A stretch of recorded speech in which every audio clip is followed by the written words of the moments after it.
தளபதி விஜய் அவர்களுக்கும் நம்மளுடைய பொதுச் செயலாளர் ஆனந்த் அவர்களுக்கும் மனசாட்சி.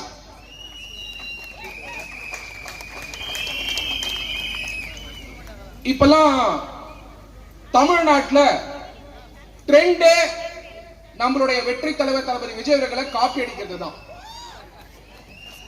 முதல்ல நம்மளுடைய வெற்றி தலைவர் தளபதி விஜய் அவர்கள் அண்ணன் கேவி விஜயதாமு அவர்கள் மாறி இருக்கக்கூடிய ஒரு சாதாரண குடும்பத்திலிருந்து பிறந்து வந்து இன்னைக்கு ரசிகரா இருந்து நற்பணி மன்றத்தில் இருந்து இயக்கத்துல வந்து இன்னைக்கு தலைவரா இருக்காரு.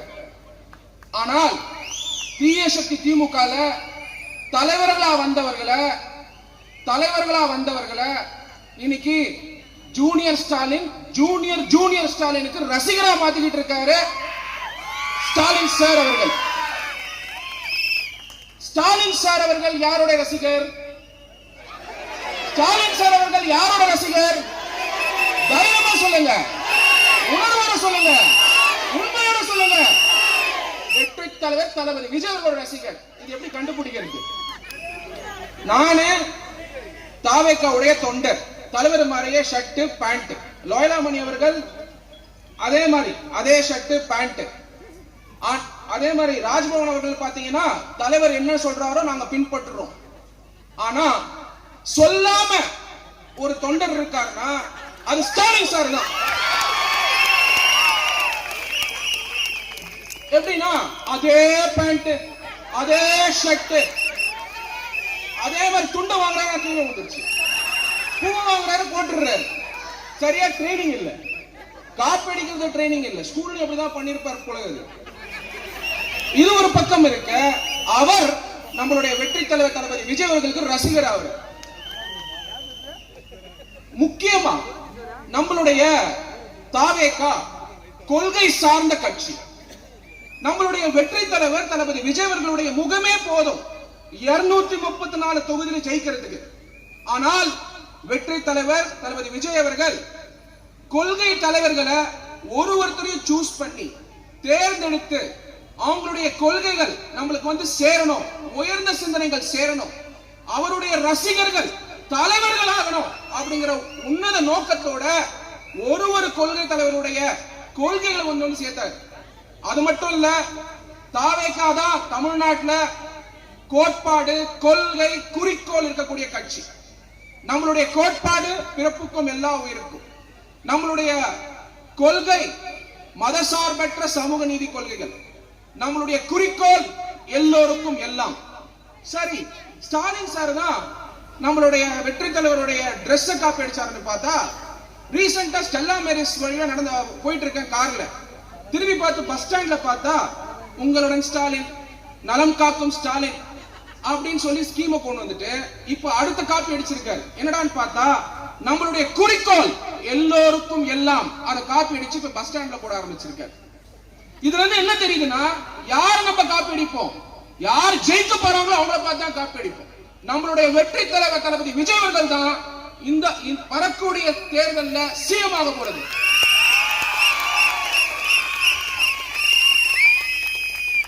முதல் இஷ்யூ. இப்பெல்லாம் பாத்தீங்கன்னா பல பொருட்களுக்கு தடை இல்லை. தமிழ்நாட்டில் போதை பொருள் கூட தடை இல்லை. ஆனால் இந்த பொருளுக்கு மட்டும் தடை.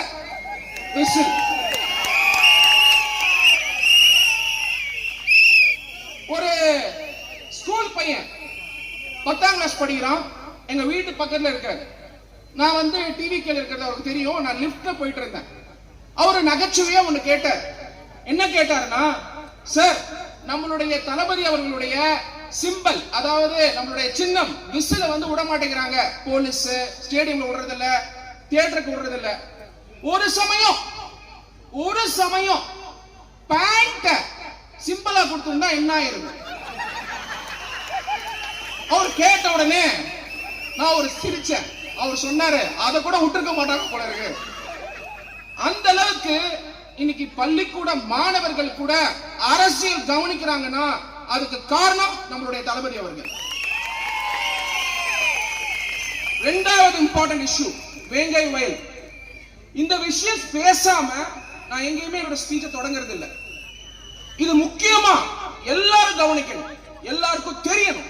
வேங்கை வயல்ல அதாவது குடிக்கிற தண்ணியில மலத்தை கலந்து இந்த அரசாங்கம் இருக்கும்போது தண்ணியை கொடுத்திருக்காங்க.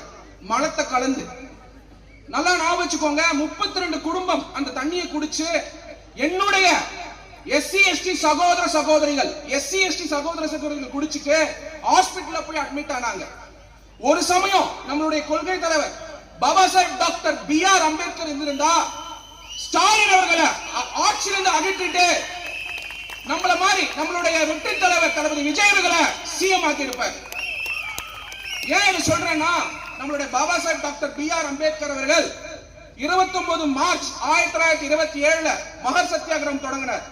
ஏன் தொடங்கினார்னா, அங்க இருக்கக்கூடிய ஆதிக்க சக்திகள் குளத்துல தண்ணி எடுக்க கூடாதுன்றதுக்காக சட்ட போராட்டம் பண்ணி எல்லாருக்கும் உரிமைகளை வாங்கி கொடுத்து பிற்காலத்தில் நம்மளுடைய அரசியல் சட்டத்தை கொண்டு வந்து சமத்துவம், சம வாய்ப்பு, சம உரிமையை வாங்கி கொடுத்தார் பாபா சாஹிப் டாக்டர் BR அம்பேத்கர்.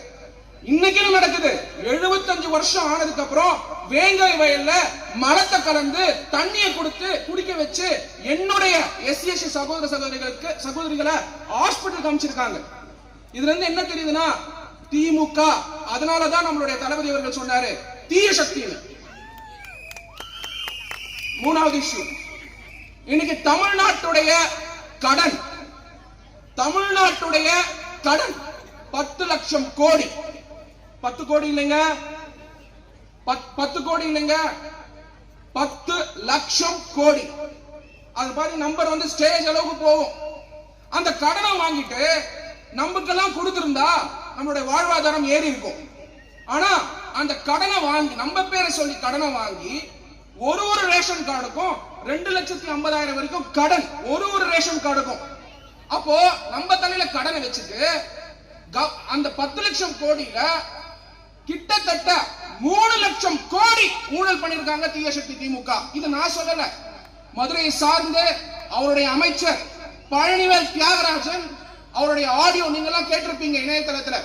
ஒரு வருஷத்துக்கு 30,000 கோடி ஊழல் பண்றதா சொல்லியிருந்தாங்க திமுக முதல் குடும்பம் மட்டுமே. அப்போ 5 வருஷத்துக்கு 1,80,000 கோடி ஊழல் பண்ணிருக்காங்கன்னா, உங்க பேரை சொல்லி கடனை வாங்கி அந்த கடன்ல ஊழல் பண்ணி அந்த படத்தை வீட்டுக்கு எடுத்துட்டு போயிட்டாங்க. இப்போ இந்த விஷயம் ஏன் உங்களுக்கு இவ்வளவு தெளிவா சொல்றேன்னா, இந்த வாட்டி திமுக தோக்க போறதுக்கு காரணமே அவங்க வாங்கின கடனை அவங்க பண்ண ஊழல் தான். 5,000 ரூபாய் உங்களுக்கு கிடைச்சதுக்கு காரணம் ஸ்டாலின் சார் அவர்கள் கிடையாது, வெற்றி தலைவர் தளபதி விஜய் அவர்கள். ஏன் தெரியுமா? டைமிங் முக்கியம், டைமிங் ரொம்ப ரொம்ப முக்கியம். நம்மளுடைய வெற்றி தலைவர் 13 பிப்ரவரி 2026 அன்னைக்கு சேலம்ல அட்ரஸ் பண்றார். நம்ம குழுவே அங்க இருக்கு. நான் நைட்டு பாத்துக்கிட்டு இருக்கேன் டிவிய. நான் அப்ப ஆபீஸ்ல இருந்து போனது ஒரு 12 மணிக்கு இருக்கும். 12:45 பார்த்தா எங்க ஊர்ல இருந்து எங்க மாமா மெசேஜ் அனுப்புறாரு. என்னன்னு பார்த்தா விவசாய, அதாவது நிறைய 5,000 ரூபாய் கிரெடிட் ஆயிருக்குன்னு. முதல் கேள்வி, எந்த அரசு ஊழியர் 12:45 மணிக்கு வேலை பண்ண வச்சீங்க? முதல்ல. ரெண்டாவது காலையில நம்மளுடைய சேலம் மீட்டிங்ல நம்மளுடைய வெற்றி தலைவர் தளபதி விஜய் அவர்கள் பேசுறதுக்கு முன்னாடி ஏன் போட்டீங்கன்னா, வெற்றி தலைவர் தளபதி விஜய் அவர்கள் தான் உங்களுக்கு பயம். அப்ப உங்களுக்கு 5,000 ரூபாய் வந்திருக்குன்னா அதுக்கு முழு காரணம் நம்மளுடைய தளபதி அவர்கள் தான். 5,000 ரூபாய் கம்மி. ஏன் தெரியுமா? உங்க பேரை சொல்லி கடனை வாங்கிட்டு 10 லட்சம் கோடி ஊழலும் பண்ணிட்டு திருப்பி கடன் வாங்கி உங்களுக்கு 5,000 ரூபாய் தராங்க. அது மட்டும் இல்ல, இன்னும் ஊழல் பண்ண பணம் வெளியில வரல. அது எப்ப வரும்னா தேர்தலுக்கு முன்னாடி வரும். வந்ததுன்னா நம்மளுடைய தளபதி அவர்கள் என்ன சொல்லியிருக்காருன்னா, வாங்கிக்கிட்டு அவங்க காதலிய விசிலடிச்சு அனுப்புங்க. 5வது இஷ்யூ, இவரு முக்கியமான அமைச்சர். தீய சக்தி திமுகவுடைய அரசாங்கத்துல இவர் முக்கியமான அமைச்சர். இவர் திருச்சியை மையம் கொண்டவர். இவரு பேரு பேரு பேரு பேரு யாரு? நேரு, கே நேரு, ஜவஹர்லால் நேரு இல்லைங்க, கே நேரு. இவர் என்ன பண்றாரு, ஒரு மந்திரியா வந்து மக்களுக்கு தொண்டு பண்ணுங்க, சர்வீஸ் பண்ணுங்கன்னு சொன்னா முனிசிபாலிட்டி அண்ட் வாட்டர் டெவலப்மெண்ட் மினிஸ்ட்ரிக்கு மினிஸ்டர் ஆயிட்டு கிட்டத்தட்ட 2950 ஜாப்ஸ், அதாவது வேலைகளுக்கு தலா 25 லட்சத்துல இருந்து 35 லட்சம் ஊழல் பண்ணி லஞ்சம் வாங்கியிருக்காருன்றத என்போர்ஸ்மெண்ட் டைரக்டரேட் சொல்லி இன்னைக்கு மெட்ராஸ் ஹைகோர்ட் டைரக்ஷன் கொடுத்து எஃப்ஐஆர் போட சொல்லியிருக்காங்க. எழுதி வச்சுக்கோங்க, எழுதி வச்சுக்கோங்க. இன்னும் ஒரே வாரம் தான் ஸ்டாலின் சார் அவர்களே நேரு சார் அவர்களை அரெஸ்ட் பண்ண போறாரு. ஒரே வாரம் தான், ஒரே வாரம். அவர் அரெஸ்ட் பண்ணதுக்கு அப்புறம் யார் கஸ்டடி எடுப்பானா? அமலாக்கத்துறை.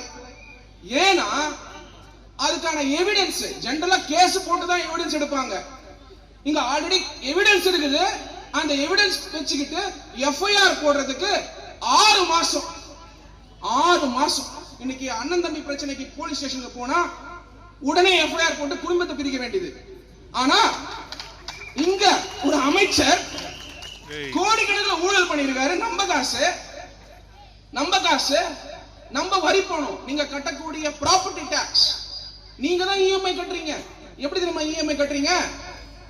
ப்ராப்பர்ட்டி டாக்ஸ், தண்ணிக்கு வரி, வாட்டர் டாக்ஸ், 1 லிட்டர் பெட்ரோல் போட்டீங்கன்னா வாட். அதாவது நான் சொல்லக்கூடியது எல்லாமே துல்லியமான இன்ஃபர்மேஷன். வாட் மத்திய அரசு, மாநில அரசு எடுக்கக்கூடியது உங்களுடைய 100 ரூபாய் பெட்ரோல்ல 30 ரூபாய். இந்த மாதிரி motor vehicle tax, road tax, எல்லாத்துலயும் உங்ககிட்ட டாக்ஸ் உறிஞ்சு எடுத்துட்டு, அதாவது அறிஞர் அண்ணா அவர்கள் சொல்லியிருக்காரு, நேர்முக வரிங்கிறது கொசு அடிச்சா போயிடும். இந்த மூட்டை பூச்சி இருக்க, அதாவது மறைமுக வரி மூட்டை பூச்சி. அதனால ஸ்டாலின் சார் அவர்கள் மூட்டை பூச்சி ஸ்டாலின். ஏன்னா உங்ககிட்ட வரிய உறிஞ்சி அதுல ஊழல் பண்ணி உங்க பேரை சொல்லியே கடன் வாங்கி வெற்றி தலைவர் தளபதி விஜய் அவர்களுக்கு பயந்து 5000 ரூபாய் போட்டிருக்காரு. இது எப்படிப்பட்ட அரசாங்கம்? எப்படிப்பட்ட அரசாங்கம்? கஞ்சாவே இல்லையா ஐயா? ஸ்டான்லி மெடிக்கல் ஹாஸ்பிட்டல்ல 3 அடி கஞ்சா செடி வளர்ந்துகிட்டு இருக்கு ஐயா.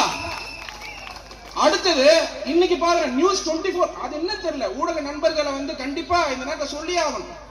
தமிழ்நாடு அரசாங்கத்துக்கு நியூஸ் 24/7 சேனல் மேல என்ன வெறுப்புன்னு தெரியல.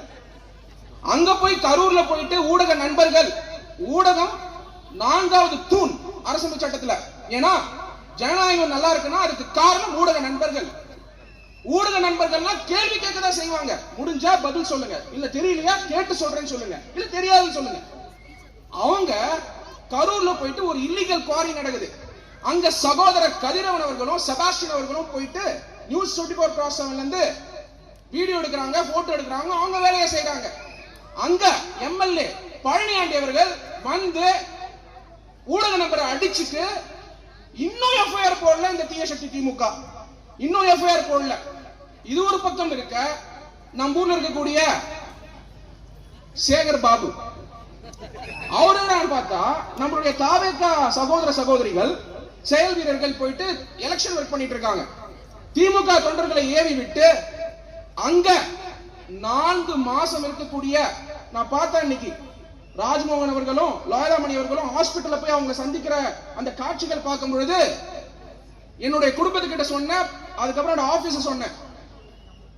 என்ன சொன்னா, அந்த கர்ப்பிணி 4 மாச கர்ப்பிணி ஹாஸ்பிட்டல் அட்மிட் ஆனாங்கல்ல, அதுக்காகவே அந்த கர்ப்பிணி அவர்கள், அவங்க பாதிக்கப்பட்ட கர்ப்பிணிக்கு பதிலடி இந்த வருஷம் தமிழ்நாட்டில் இந்த வரக்கூடிய சட்டமன்ற தேர்தலில் மக்கள் விசிலுக்கு ஓட்டு போட்டு என்னுடைய டிவிகே உடைய சகோதரி அவங்களுக்கு பதில் சொல்லுவாங்க, கட்டாம பதில் சொல்லுவாங்க.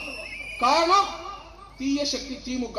அது மட்டும் இல்லாம விஜய் வீட்டை விட்டு வெல்லவா, விஜய் வீட்டை விட்டு வெல்லவா. ஐயா போன வாரம் கொளத்தூர் கான்ஸ்டிட்யூன்சி போயிருந்தேன். எங்களுடைய அண்ணன் எம்டிசி தனிகா அவர்கள், அவர்கிட்ட அவர் அங்க இருக்கக்கூடிய கூட்டத்தில் கேட்டேன், ஸ்டாலின் எப்பயாவது உங்க தொகுதிக்கு வந்து உங்க பிரச்சனையை கேட்டிருக்காரான்னு. எங்க தளபதி அவர்கள் நீங்க வீட்டை விட்டு எப்ப வரீங்க கேட்கறது இருக்கட்டும், உங்க தொகுதி என்னைக்காவது வந்தீங்களா ஐயா? ஐயா 234 தொகுதி எம்எல்ஏ இல்லைங்க. இதெல்லாம் புரிஞ்சுக்கோங்க, வேணா ஹெட்லைன்ஸ் போட்டுக்கோங்க. 234 எம்எல்ஏ, 234 பினாமி ஸ்டாலின் அவர்களுக்கு. அதுல யாரு சின்ன பினாமி யாரு பெரிய பினாமின்னு கண்டுபிடிச்சிட்டு இருக்காங்க. இந்த பணத்தை எல்லாம் வச்சுக்கிட்டு அந்த பணம் அங்கதான் போது நீங்க எப்படி கண்டுபிடிக்கணும்? நம்ம பஸ்ல போறோம், சின்ன சின்ன கார்ல போறோம், ஆட்டோல போறோம், உழைக்கிறோம், வேர்வை சிந்துறோம். 2 டிஃபெண்டர் காரு 7 கோடி ரூபாய் கிட்டத்தட்ட. டிஃபெண்டர்ல போற ஸ்டாலின் அவர்களுக்கு நம்மளுடைய கஷ்டம் எப்படி தெரியும்? நம்மளுடைய கஷ்டம் எப்படி தெரியும்? அது மட்டும் இல்லாம 22 செப்டம்பர் 2022 பொன்முடி அவர்கள் அவரு சொல்றாரு, நம்ம எல்லாம் ஓசி பஸ் யூஸ் பண்றோமா? ஐயா, எங்களுடைய தமிழ்நாட்டுல கிட்டத்தட்ட ஒரு 35-37 வருஷம் முன்னாடி வாங்கின பஸ், காயலாங்கடிக்கு போக வேண்டிய பஸ் எல்லாம் முன்னாடி பின்னாடியும் பிங்க் கலர் பெயிண்ட் அடிச்சுட்டு அதை வேற கொடுத்துட்டு என்னுடைய சகோதரர்களுக்கு உலகத்தரம் வாய்ந்த பஸ் கொடுத்துருக்கணும். ஃப்ரீயா கொடுத்தா கூட அதை நாங்க சீப்பா இல்ல நாங்க குறைஞ்சவங்களா? ஓட்ட பஸ் கொடுத்துட்டு அதுக்கு வேற பாருங்க பொன்முடி சொல்றாரு ஓசி பஸ். ஐயா பொன்முடி அவர்களே, இங்க இருக்கவங்க எல்லாரும் சொல்ல போறாங்க ஓசி பொன்முடின்னு. ஓசி பொன்முடி